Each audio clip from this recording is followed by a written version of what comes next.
देखिए daily wages का जो मसला है वो पीडीपी ने अपने मैनिफेस्टो में भी डाला था एंड नेशनल कॉन्फ्रेंस ने भी अपने मैनिफेस्टो में डाला था। इनफैक्ट ये एक ऐसा इम्पॉर्टेंट एस्पेक्ट है जिसमें 30-35 हज़ार जो ये डेली वेजर्स हैं जिनकी ज़िंदगी काफ़ी अरसे से स्टैग्नेट हो गई है, रुक गई है। कोई 30 साल से काम कर रहा है, 20 साल से काम कर रहा है, 16 साल से काम कर रहा है और उसकी तनख्वाह कितनी है? 7,000, 8,000, 9,000। इनमें अनफॉर्चुनेटली प्रॉब्लम ये है, ना ये किसी सोशल सिक्योरिटी के तहत इनको कोई प्रोटेक्शन मिलती है, ना इनका कुछ पेंशन है और फ्यूचर भी बहुत ब्लीक है।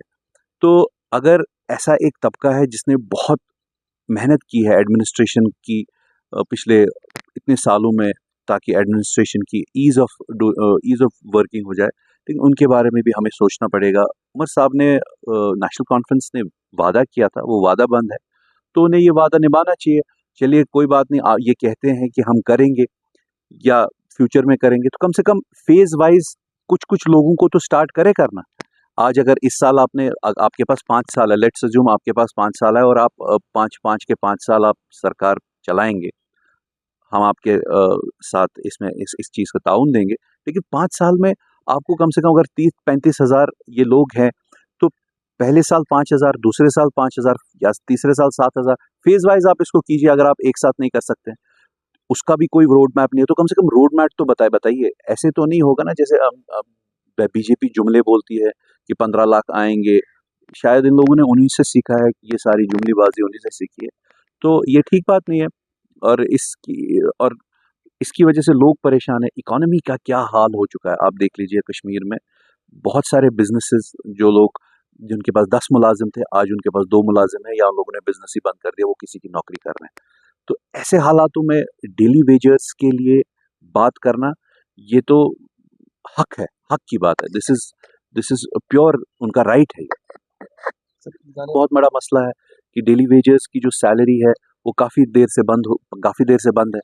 तो एक तो डेली वेजर्स की सैलरी आप छोड़ दीजिए, इतने सारे कॉन्ट्रैक्टर्स हैं जिनकी बिल्स पेंडिंग है, वो आपको ट्रांसफर करने पड़ेंगे, छोड़ देने पड़ेंगे। इतने सारे सरकारी मुलाजिम हैं डिपार्टमेंट्स में जिनकी अभी तक तनख्वाह ही नहीं आई, वो भी 6-6 8-8 महीने से उनकी तनख्वाह नहीं आई है।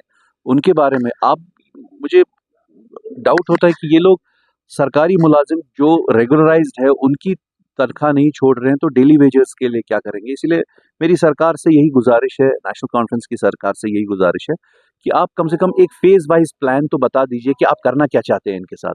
हर दिन आप ये नहीं बोल सकते हाँ हम लोग करेंगे, फ्यूचर में हम लोग करेंगे, कब करेंगे? उसका रोड मैप क्या है वो बता दीजिए। ये भी एक बहुत बड़ा मसला है। उनकी शायद जो 5 साल से ऊपर उनकी कुछ 6-7 हज़ार है और उससे ऊपर 12 हज़ार है। देखिए, मैं सिर्फ एसपीओज की बात नहीं करूंगा। यहाँ पे जम्मू कश्मीर में पुलिस रिफॉर्म्स भी होनी चाहिए, जैसे सीआरपीएफ हो या आर्मी हो।